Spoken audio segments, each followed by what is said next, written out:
Hello friends, welcome to voice over தமிழா. இன்னைக்கு என்ன படம் பார்க்க போறோம்னா 2024 ரீசெண்டா ரிலீஸ் ஆன த மங்கி கிங் ரிட்டர்ன்ஸ் மூவியோட ஃபுல் எக்ஸ்பிளனேஷன் நம்ம பார்க்க போறோம். இப்பதான் நம்ம சேனலுக்கு புதுசா விசிட் பண்றீங்கன்னா சப்ஸ்கிரைப் பண்ணிக்கங்க, பக்கத்துல இருக்கிற பெல் பட்டனை கிளிக் பண்ணி அதில் ஆல் ஆப்ஷன்ஸ் செலக்ட் பண்ணிக்கங்க. அப்பதான் நம்ம சேனல்ல போடுற எல்லா வீடியோட நோட்டிபிகேஷன் உங்களுக்கு காமிக்கும். மறக்காம இந்த வீடியோக்கு ஒரு லைக் பண்ணிடுங்க. நீங்க போடுற ஒரு லைக் தான் இந்த வீடியோவை மத்தவங்களுக்கு ரெக்கமெண்ட் பண்ணும். வாங்க வீடியோக்குள்ள போலாம். படத்தோட ஓப்பனிங் சீன்ல மியா அப்படிங்கிற ஒரு பொண்ணை காட்டுறாங்க. அவ காடு மலையெல்லாம் கடந்து ஒரு அடர்ந்த பாலைவனத்துல வந்துட்டு இருக்கா. அப்பதான் அவ பேசுற வாய்ஸ், நான் கிம்ஜி கிராமத்தை சேர்ந்தவ. எங்க கிராமத்துல கடந்த 7 மாசங்களா ஒரு சொட்டு மழை கூட பெய்யறது கிடையாது. மக்கள் எல்லாம் பசி பட்டினியால ரொம்ப அவதிப்பட்டு இருந்தாங்க. அவங்க பிரச்சனையை தீர்க்கிறதுக்கு என்ன அப்படின்னு பேசிட்டு இருந்தாங்க. அதை நான் கேட்டேன். இந்த பிரச்சனை எல்லாம் தீரணும்னா அது கண்டிப்பா குரங்கு ராஜாவால மட்டும் தீர்த்து வைக்க முடியும் அப்படின்னு பேசிட்டு இருந்தாங்க. அதுக்கப்புறம் நானாவே தான் அந்த குரங்கு ராஜாவை கண்டுபிடிச்சு எங்க ஊர் பிரச்சனை தீக்கணும் அப்படின்னு சொல்லிட்டு அவர் தேடிட்டு வந்தேன் அப்படின்னு சொல்லிட்டு அந்த வாய்ஸ் கட் ஆகுது. அப்படியே பாலைவனத்துல நடந்து வந்துட்டு இருக்கா. தண்ணியே குடிக்காத ரொம்ப டயர்டே புத்துன்னு விழுந்துடுறா. அப்ப அப்படியே கண்ணுக்கு முன்னாடி மயமாயின்னு தெரியுது. என்னன்னு பார்த்தா அந்த இடத்துக்கு தேடி வந்த குரங்கு ராஜா வராரு. குரங்கு ராஜாவை பார்த்தோன்னே நீங்க யாரு அப்படின்னு சொல்லி கேட்கறான். நீ யாரை பார்க்கணும் இவ்வளவு தூரம் தேடிட்டு வந்தே? அந்த குரங்கு ராஜாவே நான் தாமா அப்படின்னு சொல்றாரு. அதுக்கப்புறம் அந்த பொண்ணுக்கு மந்திர பவர் மூலியமா கையில ஒரு தண்ணி கொடுக்குறாரு. அந்த பொண்ணு குடிச்சிடறா. அதுக்கப்புறம் மின்னர்ந்ததோட அந்த பொண்ணை ரொம்ப அழகா மாத்திடுறாரு. அப்புறம் ஒரு மந்திர சக்தி மூலியமா ஒரு பட்டாம்பூச்சி வடிவில் இருக்கிற ஒரு ட்ரெஸ் கொடுக்குறாரு. அதை பார்த்து அந்த பொண்ணுக்கு ரொம்ப சந்தோஷப்படுறா. ரொம்ப அழகா இருக்கு அப்படின்னு சொல்லிடுறா. அப்புறம் குரங்கு ராஜா அந்த குட்டி பொண்ணு கிட்ட உங்க கிராமத்துக்கு நீ பத்திரமா திரும்பி போ, உங்க கிராமத்துக்கு தேவைப்படுற மலையை நான் கூடி சீக்கிரத்திலேயே கொண்டு வரேன் அப்படின்னு சொல்லிட்டு அங்க இருந்து அப்படியே பறந்து போயிடுறாரு. சில வருஷங்கள் கழிச்சு மியாவை காட்டுறாங்க. குட்டி பொண்ணா இருந்தவ இப்ப வளர்ந்து பெரிய பொண்ணாயிட்டா. இவதான் நம்ம படத்தோட ஹீரோயின். அப்ப ஒரு பண்ணி மூஞ்சி அரக்கன் அவளை அப்படி களத்தை பிடிச்சி நெரிச்சிட்டு இருக்கான். இதை பாக்குற கிராம மக்கள்லாம் விடுற அரக்கா விட்டு அவளை விட்டு அவ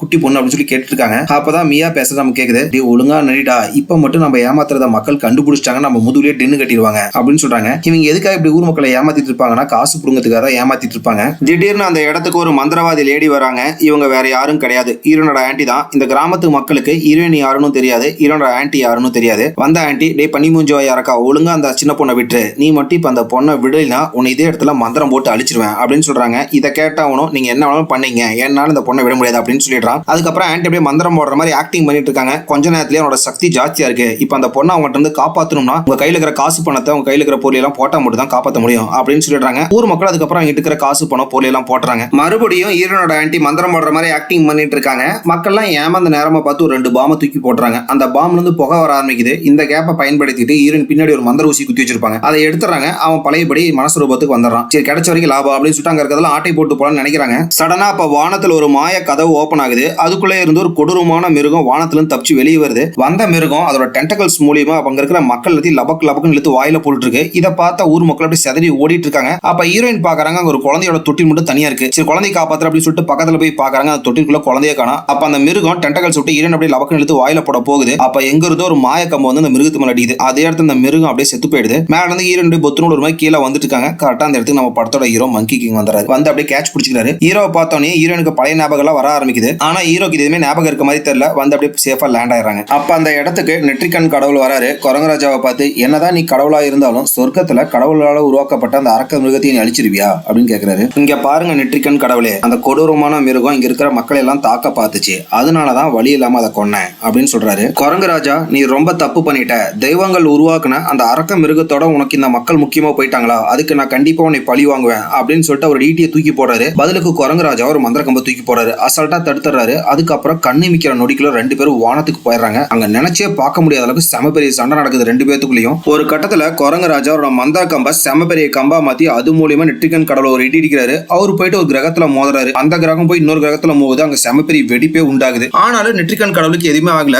இதோ பாரு குரங்கு ராஜா, இப்ப மட்டும் உன் கதையை முடிச்சிட்டனா இதுக்கப்புறம் போர் கடவுள் நான் தான். சொர்க்கத்துல இருக்கிற அத்தனை படி என்னோட கட்டுப்பாட்டு கீழே வந்துரும். இப்ப என்னோட முழு சக்தி நீ பார் அப்படின்னு சொல்லிட்டு அவர் நெற்றிக்கண்ணை திறக்கிறாரு. அது மூலியமா செமையா தாக்க ஆரம்பிக்கிறாரு குரங்கு ராஜாவை. ஆனா குரங்கு ராஜாக்கு எதுவும் ஆகல. ஆனா அவரோட மொத்த சக்தி அவர் உடம்புக்குள்ளே பூட்டி வச்சிருக்காரு. இதுக்கப்புறம் குரங்கு ராஜாவோட சக்தி வெளியே வரும்னா நெற்றிக்கண் கடவுளுக்கு ஈக்குவலா இருக்கிற யாராச்சும் ஒருத்தர் தாக்குனா மட்டும் தான் அவரோட சக்தி வெளியே வரும். ஒரு கட்டத்துல அப்படியே மேல இருந்து குரங்கு ராஜா பூமிக்கு வந்து ஹீரோயின் வீட்லயே விழுந்துறாரு. இதை கவனிச்ச ஹீரோயின் பக்கத்துல வந்து பாக்குறாங்க. குரங்கு ராஜா அந்த கிடக்குறாரு. பக்கத்துலயே அவரோட மந்திர கம்பும் கிடக்கு. அதை எடுக்கலான்னு பாக்குறாங்க. என்னால தூக்கவே முடியல. கொஞ்ச நேரத்திலேயே அந்த மந்திர கம்பு சின்னதா மாறிடுது. அதை எடுத்து கையில வச்சுக்கிட்டு இது தங்க மாதிரி இருக்கு, வித்தா நல்லா ரேட்டுக்கு போகும் அப்படின்னு சொல்லிட்டு இடுப்புல சொல்லிக்கிறாங்க. கொஞ்ச நேரம் கழிச்சு குரங்கு ராஜா மயக்கத்துல இருந்து கண்ணு முடிக்கிறாரு. மந்திர கம்பு எங்கடா இருக்க, வாடா வாடான்னு கூப்பிட்டு பாக்குறாரு. அந்த மந்திர கம்பு இவர்கிட்ட வர மாட்டேங்குது. பக்கத்துல இந்த ஹீரோயின், நீங்க தானே குரங்கு ராஜா அப்படின்னு கேக்குறாங்க. அதுல என்ன சந்தேகம், நான் தான் குரங்கு ராஜா அப்படின்னு சொல்றாரு. என்ன யாருன்னு உங்களுக்கு ஞாபகம் இருக்கா அப்படின்னு கேக்குறாங்க. நீ யாருன்னு எனக்கு ஞாபகம் இல்லையே அப்படின்னு சொல்லிட்டாரு. இதை கேட்கிற ஹீரோனுக்கு செமையா கடுப்பாகுது. சிரிச்சுக்கிட்டே வந்து அந்த மந்திர ஊசி எடுத்து களத்துல குத்திடுறாங்க. ஹீரோ வழி தாங்க முடியாம கதற ஆரம்பிக்கிறான். அப்ப அந்த இடத்துக்கு நெற்றிக்கண் கடவுள் வந்துறாரு. குரங்கு ராஜா, நீ இங்க தான் இருக்கீன்னு எனக்கு தெரியும், ஒழுங்குமுறையா வெளியே வா, என்னோட நெற்றிக்கண் தாக்குதல் உன்னால தப்பிக்க முடியாது அப்படின்னு சொல்றாரு. பெட்ரூம்ல ஹீரோயின் தரையை விளக்குறாங்க. ஹீரோயின் ஹீரோ காலத்துல அந்த ஊசியை குத்துனால ஒரு பன்னி மூஞ்ச இறக்கனா மாறி இருப்பாரு. ஐயா நீங்க தேடி வந்தா குரங்குராஜா இங்க கிடையாது,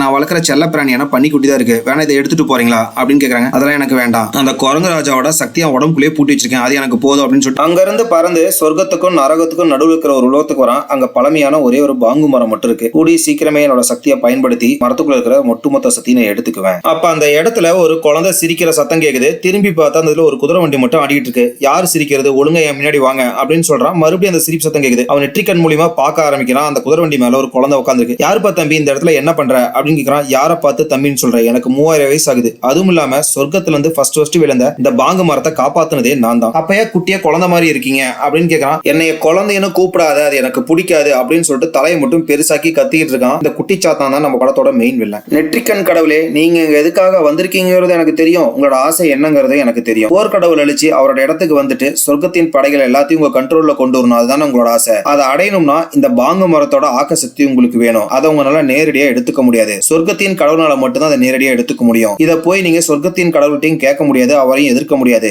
நொடி பொழுதுல உங்களை அழிச்சிருவாரு. ஆனா நான் சொல்ற மாதிரி நீங்க கேட்டா உங்களால இந்த மரத்தோட ஆக்க சக்தியை அடைய முடியும் அப்படின்னு மரங்களின் கடவுள் சொல்றாரு. இதை கேட்ட நெற்றிக்கண் கடவுள் சரி அப்படின்னு சொல்லிடுறாரு. வில்லன் சிரிச்சுக்கிட்டே, சொர்க்கத்தின் கடவுளுக்கு அடுத்தபடியா ரத்தத்தோட வாழ்ற ஒரே ஒரு கடவுள் குரங்குராஜா தான், அவனோட ரத்தத்தை பயன்படுத்தி உன்னால இந்த மரத்துல இருக்கிற பவர்ஸை எடுத்துக்க முடியும். இப்பயோ உனக்கு எந்த சக்தியும் கிடையாது, எப்படி அவன் நம்ம ரெண்டு பேத்தையும் சமாளிக்க போறானே தெரியல அப்படின்னு சொல்லிட்டு சிரிச்சிட்டு இருக்கான் வில்லன். அடுத்து அப்படியே ஹீரோவை தான் காட்டுறாங்க. கண்ணாடியில் அவன் மூஞ்ச பார்த்துட்டு அப்படியே கதறிட்டு இருக்கான். என்னோட அழகான மூஞ்ச அப்படி பண்ணி மூஞ்சா மாத்தி வச்சிட்டீங்களே, ஒழுங்கா என் மூஞ்ச மாத்தி விடுங்க அப்படின்னு சொல்லிட்டு ஹீரோயின்ட்ட கேட்டு இருக்கான். இதை கேட்ட ஹீரோனோ, நம்ம முத எங்க சந்திச்சோம் அதை சொல்லிட்டீங்கன்னா உன்னோட மூஞ்ச பழையபடி மாத்திடுறேன் அப்படின்னு சொல்றாங்க. எனக்கு அது ஞாபகம் இல்லையே, நான் நிறைய பேர்த்த சந்திச்சிருக்கேன், நிறைய பேருக்கு உதவி பண்ணிருக்கேன் அப்படின்னு சொல்றான். அப்படின்னா என்கிட்ட மன்னிப்பு கேளு, உன்னோட மூஞ்ச நான் பழையபடி மாத்திடுறேன் அப்படின்னு சொல்றாங்க. இதை கேட்ட ஹீரோவோ, நான் ஒரு சொர்க்கத்தின் கடவுள், என்னால எப்படி மன்னிப்பு கேட்க முடியும் அப்படின்னு சொல்லிடுறான். அப்ப இதே மாதிரி திரி அப்படின்னு சொல்லிட்டு அங்க ஒரு மைக் மாதிரி ஒரு செட்டப் வச்சிருப்பாங்க. அதை புடிச்சிட்டு ஊருக்குள்ள அரக்கம் வந்துட்டான் அப்படின்னு சொல்லி கத்த ஆரம்பிக்கிறாங்க. இதை கேட்ட ஊர் மக்களோ கையில கிடைச்ச ஆயுதங்கள் எல்லாம் எடுத்துட்டு அந்த இடத்துக்கு வந்துடுறாங்க. இப்ப ஹீரோ தான் பண்ணி மூஞ்சி அரக்கனா இருக்கிறனால ஹீரோவை துரத்த ஆரம்பிக்கிறாங்க. புயல் வேகத்துல போயிட்டு இருக்கான், கடவுளை எதுவுமே நடுவுல வரக்கூடாது அப்படின்னு சொல்லிட்டு ஹீரோ வேகமா ஓட ஆரம்பிக்கிறான். ஊருக்குள்ள போயிட்டு ஒரு மீசக்காரன் இருப்பான், அவன் மாதிரி பொத்துன்னு விழுவுறான். ஐயா என்னை காப்பாத்துங்க அப்படின்னு சொல்லிட்டு அவன் கெஞ்ச ஆரம்பிக்கிறான். அந்த இடத்துக்கு கரெக்டா ஊர் மக்கள் எல்லாம் வந்து அடிக்கிற மாதிரி வந்துறாங்க. கரெக்டா அந்த இடத்துக்கு ஹீரோனோட ஃப்ரெண்ட் வந்துறான். வந்துட்டு அந்த இடத்துல புதுசா ஒரு சீனை கிரியேட் பண்றான். ஐயா என் வீட்டுல இருந்த 13 பேர்த்தையும் கொடூரமா காவு வாங்கிட்டான், அதுவும் இல்லாதங்கய்யா ஒரு குட்டி நாய் வீட்டுக்கு வெளியே கட்டு போட்டிருந்தேன், அந்த நாய் சேத்தியும் கொண்டு போட்டான் அப்படின்னு சொல்றான். இதை கேட்ட ஊர் மக்கள் செமையா கோவம் வருது. கரெக்டா அப்ப அந்த இடத்துக்கு ஹீரோயின் வந்துடுறாங்க. வந்துட்டு ஹீரோயினுக்கும் அவங்க ஃப்ரெண்டுக்கும் சம்மந்தமே இல்லாத மாதிரி நடிக்க ஆரம்பிக்கிறாங்க.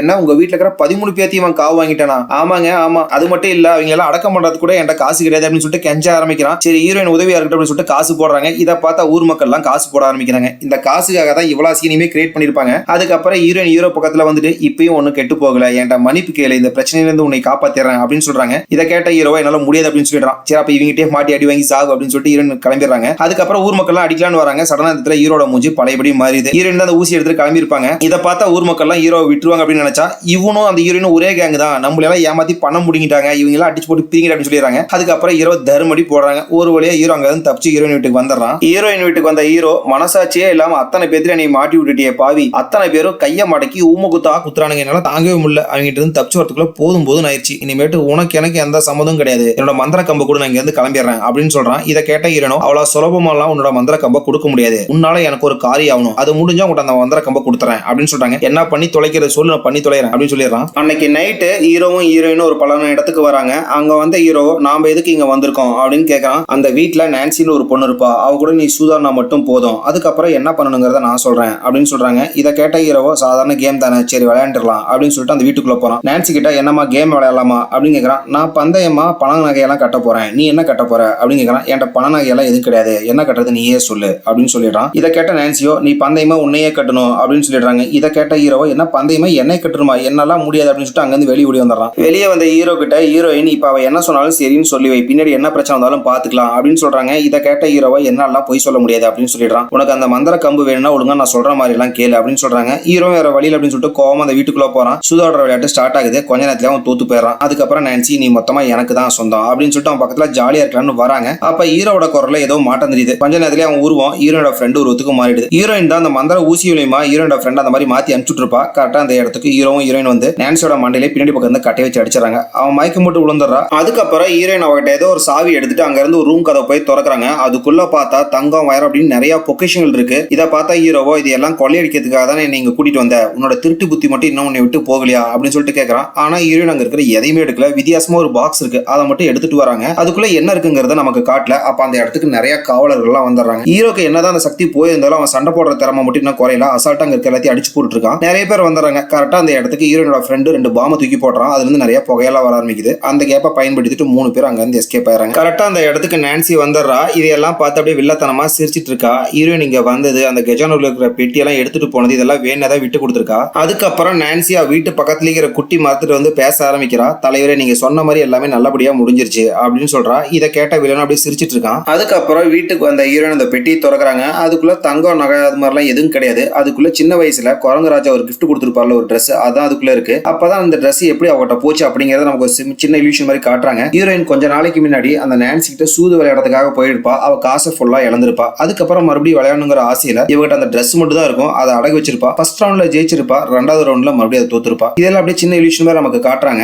அடுத்த நாள் காலையில ஹீரோ ஒரு ஏரி பக்கத்துல அப்படியே பழம் சாப்பிட்டு நடந்துட்டு இருக்கான். அந்த இடத்துக்கு ஹீரோயின் சின்ன வயசுல ஹீரோ கிஃப்டா கொடுத்து அந்த ட்ரெஸ்ஸை போட்டு வந்துட்டு அழகா டான்ஸ் ஆடிட்டு இருக்காங்க. இதை பார்த்த ஹீரோவா, சே எவ்வளவு அழகா இருக்கு அப்படின்னு சொல்லிட்டு வேகமா பக்கத்துல ஓடி வரான். இதை பார்த்தா ஹீரோயினா உனக்கு பழசெல்லாம் ஞாபகம் வந்துருச்சாட்டு இருக்கு, இப்ப நம்ம வந்து கட்டி பிடிக்க போறான் அப்படின்னு சொல்லி நினைச்சிட்டு இருக்காங்க. அங்க பக்கத்துல வந்த ஹீரோ நெருமா அப்படின்னு சொல்லிட்டு அங்க பின்னாடி வாழைப்பழம் வேணா வச்சுட்டு போயிருப்பான். அதை போய் கையில எடுத்துக்கிறான். அப்புறம் ஹீரோயின் வேணும்னு கேட்கறான். ஆமா தின்னு நீ திங்கிறதா எனக்கு வேணும் முட்டாள் அப்படின்னு சொல்லிட்டு அங்க இருந்து கிளம்பி போயிடுறாங்க. ஹீரோயின் கோவமா வீட்டுக்கு வந்துடுறாங்க. அவங்க பின்னாடி ஹீரோ வந்துடுறான். நீ யாருன்னு எனக்கு இன்னமும் ஞாபகம் வரல, உனக்கு தான் ஞாபகம் இருக்குல்ல, நீ சொல்லலாம்ல, இந்த மாதிரி ட்ரெஸ்ஸை உலகத்துல இருக்கிற நிறைய பேத்துக்கு நான் கொடுத்துருக்கேன், அதுல நீ யாருன்னு நான் எப்படி கண்டுபிடிக்கிறது, உனக்கு எனக்கு எதுக்கு வீணா பிரச்சனை, என்னோட மந்திர கம்பு கொடுத்து நான் இங்க இருந்து கிளம்பிடுறேன் அப்படின்னு சொல்றான். இதை கேட்ட ஹீரோயினும் கோவமா திரும்பி அதை தூக்கி தண்ணிக்குள்ள போட்டேன் அப்படின்னு சொல்றாங்க. இதை கேட்ட ஹீரோவா, அடி பாவி, அது எவ்வளவு சக்தி வாய்ந்த மந்திர கம்புன்னு உனக்கு தெரியுமா அப்படின்னு சொல்லிட்டு தண்ணிக்குள்ள குதிச்சு அலாசன்னு அலாசுறான். ஆனா அந்த இடத்துல எந்த கம்பும் கிடைக்கல. ஹீரோ கோவமா மேல வந்து நின்றுட்டு இருக்கான். அப்ப அந்த இடத்துக்கு ஹீரோட ஃப்ரெண்டு வந்துடுறான். ஹீரோ கிட்ட, உனக்கு தான் கழுத வயசு ஆயிடுச்சு இல்ல, அந்த பொண்ணு மனசுக்குள்ள என்ன இருக்குங்கிறது இன்னமும் உனக்கு புரியல, அவ உன்னைய மனசார காதலிக்கிறா, நீ அவளும் எங்க சந்திச்சுங்கிற விஷயத்த நானும் ஆன்டி சொல்லக்கூடாதுன்னு எங்க கிட்ட சத்தியம் வாங்கிட்டா,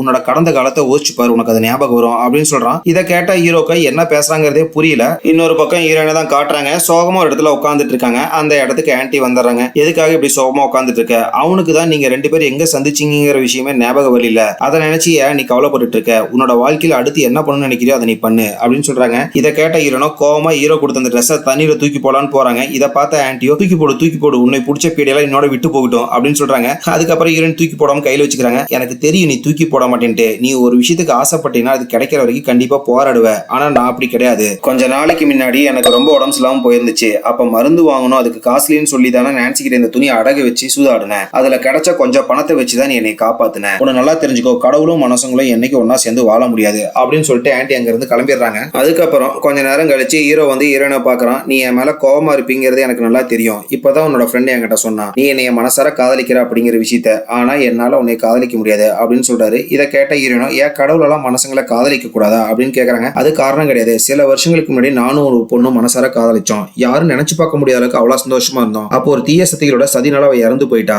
அதுக்கப்புறம் இருந்து அவரோட இடத்துல வேற யாரையும் நினைச்சு பார்க்க என்னால முடியாது, திரும்பவும் சொல்றேன் உன் மேல இருக்கிறது எனக்கு அக்கறை தான், காதல் எல்லாம் கிடையாது அப்படின்னு சொல்லிடுறாரு. இதை கேட்ட ஹீரோயினோ கோவமா அந்த ட்ரெஸ் வச்சிருக்கிற பாக்ஸை தூக்கி போட்டு அங்க இருந்து கிளம்பிடுறாங்க. அடுத்த ஹீரோவை காட்டுறாங்க. மார்க்ல அப்படியே நடந்து போயிட்டு இருக்கான். கரெக்டா அந்த இடத்துக்கு நெற்றிக்கண் கடவுள் வந்துறாரு. குரங்குராஜா, போன டைமே நீ என்கிட்ட உன்னோட மூஞ்ச பண்ணி மூஞ்ச அறக்க மாதிரி மாத்தி என்கிட்ட இருந்து எஸ்கேப் ஆயிட்ட, இந்த டைம் உன்னால என்கிட்ட இருந்து தப்பிக்க முடியாது அப்படின்னு சொல்லிட்டு ஒரு சக்தி மூலியமா அட்டாக் பண்ண வராரு. ஹீரோவும் சக்தி இருக்கு அப்படிங்கிற நேரத்துல அட்டாக் பண்ணலான்னு போறான். ஒரு அடியில தூரமா வந்து விழுந்துறான். அப்ப அவன் பக்கத்துல வந்த நெற்றிக்கண் கடவுள், நீ அடி வாங்குறத பார்த்தா எனக்கே பாவமா இருக்கு, இதே இடத்துல அழுங்காம படுத்துக்கட, உன் களத்தை வெட்டி ஒரு ரத்தத்தை மட்டும் நான் எடுத்துக்கிறேன், அதை கொண்டு போய் மட்டும் அந்த பாங்கு மரத்துல ஊத்துனா அது மூலியமா எனக்கு நிறைய சக்திகள் கிடைக்கும் அப்படின்னு சொல்றான். அந்த இடத்துக்கு கரெக்டா மீசக்காரர் வந்துறாரு. ஹீரோ தான் குரங்குராஜா அப்படிங்கறத தெரிஞ்சுக்கிறாரு. சரி நான் உங்களை காப்பாத்துறேன் அப்படின்னு சொல்லிட்டு மந்திரமணி அவன் கையில 2 கத்தியை வர வைக்கிறான். அதுக்கப்புறம் நெற்றிக்கண் கடவுள்கிட்ட சண்டைக்கு போறான். நெற்றிக்கண் கடவுள் ஒரே ஒரு பவர் தான் யூஸ் பண்றாரு. அந்த கத்தியெல்லாம் சுக்குறான் நொறுங்கி போயிருது. அதுக்கப்புறம் மறுபடியும் அவனோட பவரை வர வைக்கலாம் ட்ரை பண்றான். அவனுக்கு எந்த சக்தியும் ஒர்க் ஆக மாட்டேது. அந்த இடத்த விட்டு மீசக்காரன் வேகமா ஓடி போயிடுறான். அதுக்கப்புறம் நெற்றிக்கண் கடவுள் ஹீரோ மறுபடியும் தாக்கலாம் அப்படின்னு சொல்லிட்டு ஒரு சக்தியை பயன்படுத்துறாரு. நடுவில் ஹீரோயின் வந்து அந்த அடியை வாங்கிக்கிறாங்க. ஹீரோ மேலேயே பொத்துன்னு விழுந்துடுறாங்க. இதை பார்த்த ஹீரோ, நீ எதுக்கு இந்த இடத்துக்கு வந்த அப்படின்னு கேட்கறாரு. உங்களை எனக்கு ரொம்ப பிடிக்கும் அப்படின்னு ஹீரோயின் சொல்றாங்க. ஓடி போன மீசக்காரன் அந்த இடத்துக்கு வந்துடுறான். வந்து நெற்றிக்கண் கடவுள் மேல ஒரு துணி தூக்கி போடுறான். அந்த கேப்பை பயன்படுத்திட்டு ஹீரோ ஹீரோயின் எல்லாத்தையும் காப்பாத்திட்டு எல்லாருமே ஹீரோயின் வீட்டுக்கு வந்துடுறாங்க. ஹீரோயின் அடிபட்டு கிடக்கிறத பார்த்த ஆன்டிக்கு செமையா கோவம் வருது. ஹீரோவை பார்த்து, என் பொண்ணுக்கு மட்டும் ஏதாச்சும் ஆச்சுன்னா உங்களை சும்மா விட மாட்டேன் அப்படின்னு சத்தம் போட்டுருக்காங்க. அப்ப மீசக்காரன், ஹீரோயினோட உடம்பு தெய்வ சக்தியால தாக்கப்பட்டிருக்கு, அவளோட ஆன்மாவும் ரொம்ப வீக்கா இருக்கு அப்படின்னு சொல்றான். இதை கேட்ட ஹீரோவை, அவளை காப்பாற்ற முடியாதா அப்படின்னு கேட்கறான். அதுக்கான மந்திரம் எனக்கு தெரியும் அப்படின்னு சொல்லிட்டு அந்த மீசக்காரன் மந்திரம் போட ஆரம்பிக்கிறான். அது மூலியமா ஹீரோனோட ஆன்மா வெளியே வந்துருது. அவ உடம்புல இருக்கிற எல்லா காயமும் சீக்கிரம் சரியாயிடுது. அதுக்கப்புறம் குரங்குராஜா அந்த ஆன்மா உள்ளுக்குள்ளேயே அனுப்பிச்சிடு அப்படின்னு சொல்றாரு. அதுக்கான மந்திரம் எனக்கு தெரியாதே அப்படின்னு சொல்றான். வெளியே வந்த ஆன்மாவுடைய பட்டாமூச்சி மாதிரி பறந்துட்டு இருக்கு. ஒரு கடத்துல வீட்டு விட்டு வெளியே போயிருது. ஹீரோயின் வீட்டுல ஒரு மைக் வச்சிருப்பாங்க, அந்த மைக் மூலியம் அனௌன்ஸ் பண்ணுவாங்களா, அந்த இடத்துக்கு நேரா பறக்க ஆரம்பிக்குது. ஹீரோ அந்த மைக் அப்படியே உரிய ஆரம்பிக்கிறான். அந்த வெளியே பறந்துருந்த ஆன்மலாம் ஹீரோட வாய்க்குள்ள வந்துருது. அப்புறம் அவன் வாயில இருந்து அப்படியே ஹீரோயின் வாய்க்கு டிரான்ஸ்ஃபர் பண்ணிடுறான். அதுக்கப்புறம் ஹீரோயின் மயக்கத்தை வந்து கண்ணு முடிச்சாங்க. அப்ப அந்த மீசக்காரன் என்னதான் ஹீரோயினோட உடம்புல இருக்கிற காயெல்லாம் சரியா இருந்தாலும் உடம்புல ஒரு விஷம் பரவிட்டு இருக்கு. அந்த நெற்றிக்கண் கடவுள் தாக்குனதுனால அதை முழுசா நம்ம அழிக்கணும்னா இங்க இருந்து பல மைல் தூரம் தள்ளி ஒரு பனி பிரதேசம் இருக்கு. அங்க இருக்கிற மலையில இருக்கிற அந்த மந்திர பூனால மட்டும்தான் உடம்ப சரி பண்ண முடியும் அப்படின்னு சொல்லிடுறாரு. உடனே ஹீரோயினை தூக்கிட்டு அந்த மந்திர பூவை எடுக்கலாம் அப்படின்னு சொல்லிட்டு காடு மலையெல்லாம் கடந்து போயிட்டு இருக்கிறான். போற வழியில எல்லாம் ஹீரோயின் நேராவும் மறைமுகமாகவும் உன்னை நான் காதலிக்கிறேன் அப்படிங்கிற விஷயத்த சொல்லிட்டாங்க. எத்தனை டைம் ஹீரோயின் சொன்னாலுமே ஹீரோ உங்க மேல எனக்கு அக்கறை இருக்கு, வேற எதுவுமே கிடையாது அப்படின்னு சொல்லிட்டு திரும்ப திரும்ப அதை தான் சொல்லிட்டு இருக்கான். ரொம்ப நேரம் அப்படியே பயணம் பண்ணி போறாங்க. ஒரு வழியா அந்த மந்திரப்பூ இருக்க இடத்துக்கு போயிடுறாங்க. அந்த மந்திரப்பூவை எடுத்துட்டு வீட்டுக்கு வந்துடுறாங்க. வீட்டுக்கு வந்தது ஹீரோ அந்த மந்திரப்பூவை மருந்தா மாத்தி கொண்டு வந்து ஹீரோயின் கொடுக்குறான். ஹீரோயின் குடிக்க மாட்டேன்னு சொல்றாங்க. என்னாச்சு உனக்கு, ஏன் குடிக்க மாட்டேன்னு சொல்ற அப்படின்னு கேக்குறான். நீ தான் என் மேல அக்கறை மட்டும் தான் இருக்கு, காதல் கிடையாதுன்னு சொன்னில, அப்ப நான் ஏன் இதை குடிக்கணும் அப்படின்னு கேக்குறாங்க. எனக்கு ஒரு சந்தேகம், உண்மையாலுமே நீ ஒரு பொண்ணை காதலிச்சு அப்படின்னு கேக்குறாங்க. ஏன் உனக்கு சந்தேகமா இருக்கா அப்படின்னு கேக்குறான். சரி வானத்தை பாரு, அங்க இருக்கிற நட்சத்திரம் எல்லாம் பார்க்கறதுக்கு எவ்வளவு அழகா இருக்கு அப்படின்னு ஹீரோயின் சொல்றாங்க. ஹீரோ அது ஒன்றும் நட்சத்திரம் கிடையாது, பால்வெளி அண்டம் அப்படின்னு சொல்றாங்க. அது என்ன வேணாலும் இருந்துட்டு போகுது, என் உடம்பு சரியான என்னை அங்க கூட்டிட்டு போறியா அப்படின்னு கேக்குறாங்க. மனசங்க நாளையில அங்க உயிரோட வாழ முடியாது அப்படின்னு சொல்லிட்டு ஹீரோ அங்க இருந்து எந்திரிச்சு போறான். உடனே ஹீரோவை கூப்பிட்ட ஹீரோயின், நீ ஒன்னும் கவலைப்படாத, இந்த மருந்து நான் கண்டிப்பா குடிச்சிருவேன் அப்படின்னு சொல்றாங்க. ஹீரோ சிரிச்சுட்டு அப்படியே வெளியே போயிடறான். ஹீரோ வெளியே போனதுக்கு அப்புறம் அந்த மருந்தை பக்கத்துல இருக்கிற செடியில ஊத்திடுறாங்க. எதுக்காக இப்படி பண்ணுவாங்கன்னா, இவங்க உடம்பு மட்டும் சரியாச்சுன்னா ஹீரோ இங்க இருந்து கிளம்பிடுவான் அப்படின்றதுக்காக தான். இவங்க செத்தா கூட பரவாயில்ல அப்படின்னு சொல்லிட்டு அந்த மருந்து அங்க ஊத்திருப்பாங்க. அப்ப கரெக்டா அந்த இடத்துக்கு அந்த மீசக்காரன் வந்துடுறான். ஹீரோயின் உடம்புல இருக்கிற அந்த விஷம் இன்னும் முழுசா குறையல அப்படின்னு சொல்றான். இதை கேட்ட ஹீரோ, நீ என்ன சொன்ன, அந்த மந்திரப்பூவை எடுத்து கொடுத்தா என் உடம்பு முழுசா சரியாருன்னு சொன்னில. ஆமா சொன்னேன், ஆனா இந்த மருந்து வேலை செய்யணும்னா அதுக்கு ஒரு ஆக்க சக்தி தேவை அப்படின்னு சொல்றான். ஆக்க சக்தினா எதை பத்தி பேசுற அப்படின்னு கேக்குறாரு ஹீரோ. இந்த பாங்கு மரத்துல இருந்து கிடைக்கும்ல, அந்த சக்தியை பத்தி தான் பேசுறேன் அப்படின்னு சொல்றான். இதை கேட்டோம்னா ஹீரோக்கு ஒரு விஷயமே ஞாபகம் வருது. அந்த வில்லன் கடைசியா என் கூட சண்டை போடும் போதும் பாங்கு மரத்தை பத்தியும் அவனுக்கு அதுல இருந்து சக்தி கிடைக்க போறத பத்தியும் சொன்னான் அப்படின்னு சொல்றான். இதை கேட்ட மீசக்காரனும், அதை பத்தி இப்ப எதுக்கு பேசுற, உனக்கு என்னமா புரியல, அவனுக்கு அதுல இருந்து சக்தி கிடைக்கணும்னா அதுக்கு என்னோட ரத்தம் தேவை அப்படின்னு சொல்றான். சரி அந்த பாங்கு மரத்தை நாமளே தேடி போயிட்டு அதை எடுத்துட்டு வந்துடலாம்ல அந்த பவர் அப்படின்னு சொல்லி கேட்கறான். ஆனா அதுலதான் ஒரு பிரச்சனை, அந்த பாங்கு மரத்தை பாதுகாக்கிறது இந்த நெற்றிக்கண் கடவுள் தான் அப்படின்னு சொல்றாரு. இதை கேட்ட மீசக்காரனும், உனக்கு இப்ப சக்தி கிடையாது, அவனை ஈஸியா அடிச்சு போட்டுருவான், என்னோட சொல்லியை முடிச்சிருவான், இப்ப எப்படி அதை எடுக்கிறது அப்படின்னு சொல்லிட்டு யோசிச்சுட்டு இருக்காங்க. அவங்க ரெண்டு பேரும் பேசிட்டு இருக்கிறத கேட்ட ஹீரோன் அப்பதான் பேச ஆரம்பிக்கிறாங்க. இந்த சின்ன விஷயத்துக்காக இப்படி கஷ்டப்பட்டு இருக்கீங்க, அதுக்கான வழியை நான் சொல்றேன் அப்படின்னு சொல்லிட்டு சொல்ல ஆரம்பிக்கிறாங்க. அந்த நெற்றிக்கண் கடவுள் திகிரியமா உன்னை தாக்க வரதுக்கு காரணமே உன்னோட சக்தி எல்லாம் உடம்புக்குள்ள அவன் லாக் பண்ணி வச்சிருக்கிறதா. இந்த டைம் அந்த சக்தி உனக்கு கிடைச்ச மாதிரி ஒரு சின்ன ஆக்டிங்க போடு, எப்பயுமே பொய்க்கு தான் உண்மையோட பவர் ஜாஸ்தி, ஒருவேளை அவன் கண்டுபிடிச்சிட்டானா இருக்கிறதே இருக்கு நம்ம கூட போக போகாம அதை போட்டு அந்த இடத்துல இருந்து எஸ்கேப் ஆயிருங்க அப்படின்னு சொல்றாங்க. உடனே ஹீரோ இதெல்லாம் வேலைக்கு ஆகுமா அப்படின்னு சொல்லிட்டு கேட்கறான். ஹீரோயின் அப்படியே ஹீரோ பக்கத்துல வந்துட்டு கண்ணத்தை பிடிச்சிக்கிட்டு உன்னை நான் மனசார காதலிக்கிறேன் அப்படின்னு சொல்றாங்க. ஒரு நிமிஷம் ஹீரோவே அப்படியே வந்து வெக்கப்பட்டு சிரிக்கிறான். உடனே ஹீரோயின், நான் சொன்னதெல்லாம் கேட்டு பயப்படாத, இப்ப நீயே வந்து நான் சொல்றதை கேட்டு மயங்கி சிரிச்சே இல்ல, அது மாதிரி வில்லனும் கண்டிப்பா அதை நம்புவான் அப்படின்னு சொல்றாங்க. இதை கேட்டதுக்கு அப்புறம் ஹீரோக்கு ஒரு தைரியமே வருது. அதுக்கப்புறம் ஹீரோவும் அந்த மீசக்காரனோட சக்தியை பயன்படுத்தி அந்த பாங்கு மரம் இருக்கிற இடத்துக்கு போயிடுறாங்க. முன்னாடியே பார்த்தா அந்த நெற்றிக்கண் கடவுள் தான் பாதுகாப்புக்கு நின்னுட்டு இருக்காரு. ஹீரோ அவனோட மந்திர ட்ரெஸ்ல வரத பார்த்தா அவனுக்கு செம ஷாக்கா இருக்கு. ஹீரோ பக்கத்துல போயிட்டு, நான் தான் உன் சக்தி வெளியே வர முடியாத மாதிரி உன் உடம்புக்குள்ளே சிற வச்சுனா எப்படி அந்த சக்தி எல்லாம் உனக்கு கிடைச்சிச்சு அப்படின்னு கேட்கிறாரு. ஆண்டவன் என்னதான் கெட்டவங்களுக்கு நிறைய கொடுத்தாலும் கை விட்டுருவான், ஒரு கட்டத்துல நல்லவங்களுக்கு என்னதான் சோதனை கொடுத்தாலும் அவன் கதவை திறந்து விடுவான், இப்ப அந்த கதவை எனக்கு திறந்துருச்சு அப்படின்னு சொல்றாரு. இதை கேட்ட அவனுக்கு அப்படியே ஒரே டவுட்டா இருக்கு. மேலே கிளியே அப்படியே பாக்குறான். ஹீரோட கை கல்லாம் நடுங்க ஆரம்பிக்குது. உடனே ஹீரோ பயந்துட்டு, சாமி தெரியாம இந்த இடத்துக்கு வந்துட்டு நீ விட்டுற அப்படின்னு சொல்லிட்டு ஓட ஆரம்பிக்கிறான். இதை பார்த்தா நெற்றிக்கண் கடவுள் அட்டாக் பண்ணலான்னு போறாரு. அப்ப ஹீரோ உருவத்துல இருந்தவன் அப்படியே மீசக்கார உருவத்துக்கு மாறிடுறான். அந்த மந்திர ஊசி மூலியமா தான் இப்படி மாற்றம் பண்ணிருப்பாங்க. அப்ப ஹீரோ எங்கேன்னு பார்த்தா ஹீரோ ஆல்ரெடி அந்த பாங்கு மரத்துக்கு பக்கத்துல போயிட்டு அவனோட ரத்தத்தை கொஞ்சமா அப்படியே கையில இருந்து விட ஆரம்பிக்கிறான். அதுக்கப்புறம் அந்த பாங்கு மரத்துல இருந்து ஆக்கசக்தி எல்லாம் வெளியே வர ஆரம்பிக்குது. ஹீரோ வேணுங்கிற அளவுக்கு உறிஞ்சிட்டு இருக்கான். அப்பதான் ஒரு விஷயத்தை கண்டுபிடிக்கிறான், இந்த பாங்கு மரத்துல நல்ல சக்தியோட கெட்ட சக்தி தான் அதிகமா இருக்கு அப்படிங்கறத தெரிஞ்சுக்கிறான். சரி நமக்கு உறிஞ்ச வரைக்கும் போதும், இதுக்கப்புறம் உறிஞ்சா நமக்கு ஆபத்து அப்படின்னு சொல்லிட்டு ஹீரோ கை எடுத்துறான். அப்ப அந்த இடத்துக்கு வந்த வில்லன் அந்த மொத்த சக்தியை உரிய ஆரம்பிக்கிறான். இதை பார்த்த ஹீரோவோ அதுல இருந்து தீய சக்தி தான் அதிகமா வருது, அதை உரியது தெரியல, உனக்கே ஆபத்து அப்படின்னு சொல்லிட்டு சொல்றான். என்னதான் சொன்னாலுமே அவன் கேட்காம உறிஞ்சிட்டு இருக்கான். ஒரு கட்டத்துல அவன் உடம்பு வெடிச்சு அதுக்கு சதை செத்து போயிடறான். இதை பார்த்தா ஹீரோ அந்த மீசக்காரனும் இங்க இருந்து நமக்கு ஆபத்து அப்படின்னு சொல்லிட்டு அவங்க ரெண்டு பேரும் அங்க இருந்து கிளம்பிடுறாங்க. அதே டைம்ல அந்த பாங்கு மரத்தோட சக்தி ரொம்ப அதிகமாயிட்டே இருக்கு. அது மூலியமா மனிதர்கள் வாழக்கூடிய பூமியில நிறைய நெருப்பு பந்தெல்லாம் வந்து விழுந்துட்டு இருக்கு. ஒரு நெருப்பு பந்து அப்படியே ஹீரோயின் மேல விழுவுற மாதிரி வருது. கரெக்டா அந்த இடத்துக்கு வந்த ஹீரோ அப்படியே ஹீரோயினை காப்பாத்திடுறான். அடுத்த நாள் காலையில ஹீரோயினை தான் காட்டுறாங்க. அந்த ஆத்தங்கர பக்கத்துல தான் நின்றுட்டு இருக்காங்க. அந்த இடத்துக்கு வந்த ஆன்டிக்கும் ஹீரோனோட ஃப்ரெண்டுக்கு செமையா கோவம் வருது. என்னடி இந்த இடத்துல நின்றுட்டு இருக்க, இன்னும் அந்த குரங்கு ராஜா வந்து உன்னை காப்பாத்துவான்னு நினைச்சிட்டு இருக்க அப்படின்னு கேக்குறாங்க. இதை கேட்ட ஹீரோனும், இல்லையே நேற்று நைட்டு அந்த நெருப்பு பந்து விழுவும்போது அவரு தான் என்னை காப்பாத்தினாரு அப்படின்னு சொல்றாங்க. அவன் எங்க உன்னை காப்பாத்தினா, உன்னை காப்பாத்துனதே உன் ஃப்ரெண்டு அப்படின்னு சொல்லிட்டு ஆன்டி சொல்றாங்க. இதை கேட்ட ஹீரோனுக்கு அப்படியே கொஞ்ச நேரத்துல தலையெல்லாம் சுத்துற மாதிரி இருக்கு. என்னடி ஆச்சு உனக்கு, அவன் கொடுத்த மாற்று மருந்து இன்னும் நீ குடிக்கலையா அப்படின்னு சொல்லிட்டு கேக்குறாங்க. இல்ல நான் குடிக்கல, அந்த மருந்தை மட்டும் நான் குடிச்சிருந்தா குரங்கு ராஜா என்னை விட்டுட்டு போயிருப்பாரு, எனக்கு உடம்பு சரியில்லாம இருக்கிற வரைக்கும் மட்டும் தான் அவர் என் கூட இருப்பாரு அப்படின்னு சொல்லிட்டு இருக்காங்க. கரெக்டா அந்த குரங்கு ராஜா வந்துறாரு. இதெல்லாம் கேட்டுறாரு. நான் என்னோட உயிரை பணைய வச்சு உனக்கு அந்த மாற்று மருந்தெல்லாம் எடுத்துட்டு வந்து கொடுத்தேன், நீ அதை இப்படி வேஸ்ட் பண்ணிட்டியா அப்படின்னு சொல்லிட்டு அந்த பாங்கு மரத்துல இருந்து உரிச்சிட்டு வந்தால அந்த ஆக்கசக்தி அதை அப்படியே கொடுக்க ஆரம்பிக்கிறாரு ஹீரோயினுக்கு. ஹீரோனோட உடம்பு ஃபுல்லா சரியாயிடுது. இப்பயும் உனக்கு நல்லா தெரிஞ்சுக்கோ, எனக்கு உன் மேல இருக்கிறது வெறும் அக்கறை மட்டும் தான், வேற எதுவுமே கிடையாது, இனிமேட்டு என் மூஞ்சிலேயே முழிக்காத அப்படின்னு சொல்லிட்டு ஒரு அங்க இருந்து கிளம்பிடுறாரு. அடுத்து அப்படியே சில நாட்கள் கடந்து போது ஹீரோயின் ஹீரோவை பார்க்கவே இல்லை. அப்ப அவங்க கிராமத்து மக்கள் இங்க நடக்கிற எல்லா பிரச்சனைக்கும் காரணம் அந்த குரங்கு ராஜா தான். எப்ப அந்த பாங்கு மரத்தை அவன் அழிச்சானோ அப்புறம் இந்த பிரச்சனை எல்லாம் ஸ்டார்ட் ஆச்சு. ஒரு சில மக்கள் குரங்கு ராஜா இறந்து போயிட்டாரு அப்படின்னு சொல்றாங்க. ஒரு சில மக்கள் சொர்க்கத்துக்கு சொந்தமான அந்த பாங்கு மரத்தை குரங்கு ராஜா அழிச்சதுனால கடவுள் எல்லாம் சேர்ந்து அவருக்கு தண்டனை கொடுத்திருக்காங்க அப்படின்னு சொல்றாங்க. எப்ப அந்த பாங்கு மரத்தை அழிச்சானோ அப்ப இருந்தே நம்ம ஊர்ல ஒரு சுட்டு மழை கூட பெய்யவே இல்லை, எல்லா பயிரும் கருகி போச்சு அப்படின்னு சொல்லிட்டு இங்க சிலையா இருக்கிற அந்த குரங்கு ராஜா சிலையை அடிச்சு உடைங்க அப்படின்னு சொல்லிட்டு அந்த சிலையை உடைக்க ஆரம்பிக்கிறாங்க. இது எல்லாம் பாக்குற ஹீரோயினால தாங்கவே முடியல. மக்கள் முன்னாடி போயிட்டு அந்த சிலையை அடிக்க விடாம தடுத்துட்டு இருக்காங்க. அப்ப அந்த மக்கள் எல்லாம் ஹீரோயின் அடிக்கலான்னு வராங்க. அந்த இடத்துக்கு அந்த குரங்கு ராஜா தடுத்துட்டு ஹீரோயின் மேல செம கோவத்துல இருக்கிறாரு. இப்படி எல்லாம் மக்கள்கிட்ட பிரச்சனை பண்ணா உன்னை வந்து காப்பாத்துவான்னு நினைச்சிட்டு இருக்கியா அப்படின்னு சொல்லிட்டு கேட்கறாரு. இதை கேட்ட ஹீரோனோ நீயும் திருந்தல, இந்த ஊர் மக்களும் இன்னும் திருந்தல அப்படின்னு சொல்லிடுறாங்க. அதுக்கப்புறம் குரங்கு ராஜா மக்களை பார்த்து நானடா கெட்டவன், ஃபர்ஸ்ட் அந்த நெற்றிக்கண் கடவுள்கிட்ட சண்டைக்கு போனதுக்கு காரணமே நீங்க தான்டா, இனிமேட்டு உங்களுக்கு எந்த பிரச்சனையும் நான் வர மாட்டேன் அப்படின்னு சொல்லிட்டு அங்க இருந்து கோவமா கிளம்பி போயிடுறாரு. அடுத்து வில்லனை தான் காட்டுறாங்க. அந்த பாங்கு மரத்தோட ஒட்டுமொத்த சக்தியை அவன் உள்வாங்கிட்டு இருக்கான். எப்படி இவனால மட்டும் அந்த பாங்கு மரத்தோட சக்தியை ஒட்டுமொத்தமா உள்வாங்க முடியுதுன்னா இவன் ஒரு மரங்களின் கடவுள், அந்த பாங்குங்கிறது ஒரு மரம், அதனால அந்த சக்தியை ஃபுல்லா இவனால உள்வாங்க முடியுது. அப்பதான் அவன் பண்ண சூழ்ச்சியை நமக்கு தெரிய வருது. இவன் தான் அந்த நெற்றிக்கண் கடவுளை உசுப்பேத்தி ஹீரோகிட்ட சண்டைக்கே போக வச்சிருப்பான். எதுக்காக அப்படி பண்ணிருப்பானா அப்பதான் ஹீரோட ரத்தம் வந்து இந்த மரத்துல போடும், அந்த சக்தி ஃபுல்லா இவனுக்கு கிடைக்கும், அவன் அங்க இருந்து விடுதலை அடைய முடியும். அதுக்காக தான் இத்தனையும் பண்ணிருப்பான். அதுக்கப்புறம் பூமிக்கு வந்தவன் தன்னை ஒரு நல்ல கடவுள் அப்படின்னு சொல்லிட்டு மக்களை ஏமாத்திட்டு இருப்பான். அவன் முன்னாடி ஒரு சில மக்கள்லாம் வணங்கிட்டு இருக்காங்க. அந்த இடத்துல தான் நான்சி அப்படிங்கிற அந்த பொண்ணு இருப்பா. அப்ப அந்த கூட்டத்துல இருந்த நான்சி அப்படி அங்க இருக்கிற மக்கள் எல்லாம் ஏமாத்த ஆரம்பிக்கிறா. கடவுளை இத்தனை நாளா நாங்க வந்து அந்த குரங்கு ராஜாவை கடவுள் நினைச்சு ஏமாத்திட்டு இருந்தோம், அவன் அந்த பாங்கு மரத்தை அழிச்சதுனால கடவுள் எங்க மேல கோவப்பட்டாங்க, அந்த சாபத்துல இருந்து நீங்க தான் எங்களை காப்பாத்துறோம் அப்படின்னு சொல்லிட்டு வணங்க ஆரம்பிக்கிறா. இதை பார்த்தா மக்களும் அவனை வணங்க ஆரம்பிக்கிறாங்க.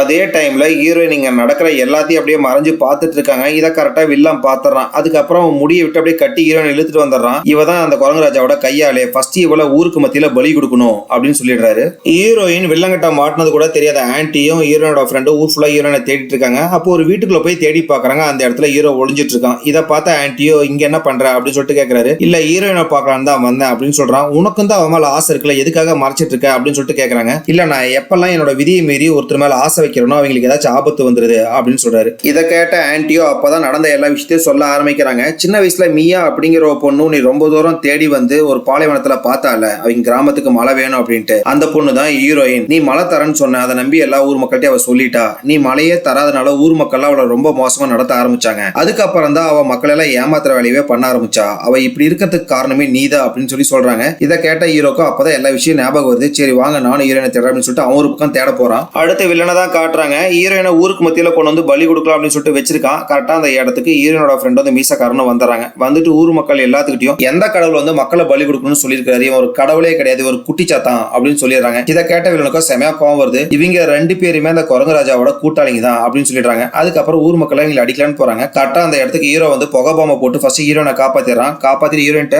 எனக்கு இப்பதான் நடந்த விஷயம் எல்லாமே ஞாபகம் வந்துருச்சு, நீ மன்னிச்சிரு, அப்ப நிறைய பிரச்சனை இருந்துச்சு, அதனாலதான் உங்க கிராமத்துக்கு என்னால மழை தர முடியல அப்படின்னு சொல்றாரு. இதை கேட்ட ஹீரோனா இப்பயாச்சும் உங்களுக்கு எல்லாரும் ஞாபகம் வந்துச்சு, ஃபர்ஸ்ட் இந்த வில்லனை அழிச்சிருங்க அப்படின்னு சொல்லி பேசிட்டு இருக்காங்க. அப்ப அந்த இடத்துக்கு வந்த வில்லன் அப்படியே ஹீரோவை அட்டாக் பண்றான். அது மூலியமா ஹீரோ உடம்புல லாக் பண்ணி வச்சிருந்தா அவனோட மந்திர பவர் ஃபுல்லா ரிலீஸ் ஆயிடுது. எப்படி ரிலீஸ் ஆயிருக்கும்னா படத்தோட ஸ்டார்டிங்லேயே சொல்லிருப்பாங்க, ஹீரோவோட பவர் ரிலீஸ் ஆகணும்னா அந்த நெற்றிக்கண் கடவுளுக்கு ஈக்குவலா சக்தி இருக்க யாரோ அவன் அட்டாக் பண்ணா மட்டும் தான் ரிலீஸ் ஆகும் அப்படின்னு சொல்லிருப்பாங்க. வில்லனுக்கு அந்த அளவுக்கு சக்தி இருக்கும், அதனாலதான் ஹீரோட பவர் ஃபுல்லா ரிலீஸ் ஆயிருக்கும். அதுக்கப்புறம் வில்லன் அந்த ஒட்டுமொத்த மக்களையும் ஒன்னா சேர்த்தி தன்னை ஒரு மாபெரும் அரக்கனா மாத்திடுறான். இதை பார்த்தா குரங்கு ராஜாவை அட்டாக் பண்ணலான்னு போறாரு. என்னதான் அட்டாக் பண்ண போனாலும் மக்கள் மேலதான் அடிபடுது. அதுக்கப்புறம் குரங்கு ராஜா தன்னை ஒரு 1000 குரங்கு ராஜாவா மாத்தி எல்லாத்தையும் ஒன்னா சேர்த்தி செம பெரிய குரங்கு ராஜாவா மாறிடுறாரு. பெரிய உருவமா மாறின குரங்கு ராஜா வில்லனை போய் தாக்குறாரு. இப்ப தாக்குனாலுமே மக்கள் மேலதான் அடிபடுது. அப்பதான் வில்லன் சொல்ல ஆரம்பிக்கிறான், இந்த மக்கள் இருக்க வரைக்கும் உன்னால என்னை எதுவுமே செய்ய முடியாது அப்படின்னு சொல்றான். அதுக்கப்புறம் அந்த குரங்கு ராஜா செம பெரிய கோழிக்கறியா மாறிடுறாரு. இதை பார்த்த மக்கள்லாம் இத்தனை மாசமா இந்த ஊர்ல மழை பெய்யாதனால செம பட்டியலில் இருப்பாங்க, ஆசையா போயிட்டு சாப்பிடலாம் போயிடுறாங்க. அதுக்கப்புறம் அந்த மக்களோட ஒருத்தரோட உடம்புக்குள்ளதான் அந்த வில்லன் ஒளிஞ்சிட்டு இருப்பான். கரெக்டா குரங்கு ராஜா அவனை பிடிச்சிடறாரு. பிடிச்சிட்டு அவனோட சக்தியை ஃபுல்லா உரிய ஆரம்பிக்கிறாரு. உறிஞ்சு அப்படியே அவன் கையில சின்னதா கருப்புல ஒரு பொம்மை மாதிரி மாத்திடுறாரு. அப்ப அந்த வில்லன் எப்படி அவன் உடம்புக்குள்ளதான் நான் இருப்பேன் அப்படின்னு சொல்லிட்டு கண்டுபிடிச்ச அப்படின்னு சொல்லிட்டு கேட்கறாரு. நீ தான் ஏற்கனவே சொல்லியிருக்கீல்ல ஆசை அப்படின்ட்டு, இங்க இருக்கிற மக்கள் யாருமே இவ்வளவு பெரிய விஷயத்த பார்த்ததே இல்ல, அதனாலதான் எல்லாரும் ஆசையில அப்படியே ஓடி வந்தாங்க, நீ இருக்கிற அந்த உடம்புல இருக்கவன் மட்டும்தான் எந்த ஆசையெல்லாம் இருந்தான், அதனாலதான் உன்னை ஈஸியா கண்டுபிடிச்சிட்டேன் அப்படின்னு சொல்றாரு. இதை கேட்ட அவனும் ஒரு கோழிக்கறி வச்சு நீ புடிச்சிட்டு அப்படின்னு சொல்லி சொல்றான். அதுக்கப்புறம் குரங்கு ராஜா அப்படியே கையில நசுக்கி அவனை சிற வச்சிடறாரு. எல்லா பிரச்சனையும் ஒரு வழியா முடிஞ்சது. அதுக்கப்புறம் ஊர் மக்கள் எல்லாருமே குரங்கு ராஜாவா கடவுளா கும்பிட ஆரம்பிச்சிடறாங்க. அதுக்கப்புறம் அதுக்கப்புறம் ஹீரோயின் சரி நானும் இங்க இருந்து கிளம்புறேன் அப்படின்னு சொல்லிட்டு படகுல கிளம்ப ஆரம்பிக்கிறாங்க. ஹீரோ உண்மையால தான் நீ கிளம்ப போறியா அப்படின்னு சொல்லிட்டு கேட்கறான். ஆமா, நீ உலகத்துல இருக்கிற எல்லா மக்களையும் காப்பாத்தணும். என்னோட காதல் அப்படிங்கிற சுமையை உன்னால வைக்கிறனால உனக்கு நிறைய பிரச்சனை தான் வருது. நாம தள்ளி இருந்தாலுமே என்னைக்குமே உன்னை நான் காதலிச்சுக்கிட்டு தான் இருப்பேன் அப்படின்னு சொல்லிட்டு ஹீரோயின் கிளம்பிடுறாங்க. அதுக்கப்புறம் ஹீரோ அப்படியே வானத்துக்கு போயிடறான். வானத்துக்கு போயிட்டு ஹீரோயின் எங்க போறாளோ அவளை எல்லாம் பாத்துட்டு இருக்கான். கரெக்டா அந்த இடத்துக்கு அந்த மீசக்காரன் வந்துடுறான். வந்துட்டு என்ன மேல இருந்து அவளை சைட் அடிச்சிட்டு இருக்கியா அப்படின்னு சொல்லிட்டு கேட்கறான். இல்ல அப்படிலாம் ஒண்ணும் கிடையாது அப்படின்னு ஹீரோ சொல்லிடுறான். சரி நான் நம்பிட்டேன் வீடு, கையில என்ன இருக்குன்னு பாத்தியா அப்படின்னு சொல்லிட்டு ஒரு மடலை காமிக்கிறாரு. இதை பார்த்தா குரங்கராஜா என்ன சொர்க்கத்தின் ராஜா ஏதாச்சும் புது வேலை கொடுத்துருக்காரா அப்படின்னு கேட்கிறாரு. ஆமா புது வேலை கொடுத்துருக்காரு, குகையில இருக்கிற ஒரு சின்ன பையனை நீ காப்பாத்தணும் அப்படின்னு சொல்றாரு. இதை கேட்ட குரங்கராஜாவை சரி நான் போய் காப்பாத்திட்டு வரேன் அப்படின்னு சொல்லிட்டு அங்க இருந்து கிளம்பி குகைக்கு வந்துடுறாரு. ஹீரோ அந்த குகைக்கு வந்து பாக்குறான். அந்த குகையில இருக்கிற குட்டி பையன் அப்படியே குட்டி குரங்கராஜா மாதிரியே இருக்கான். இதை பாக்குற ரெண்டு பேத்துக்கு செமையா ஷாக்கா இருக்கு. செகண்ட் பார்ட்டுக்கான லீட் இப்படி கொடுத்து இந்த படத்தை இதோட முடிக்கிறாங்க. மறக்காம இந்த வீடியோக்கு லைக் பண்ணுங்க. நீங்க போடுற ஒவ்வொரு லைக் தான் இந்த வீடியோ மத்தவங்களுக்கு ரெக்கமெண்ட் பண்ணும். நன்றி மக்களே.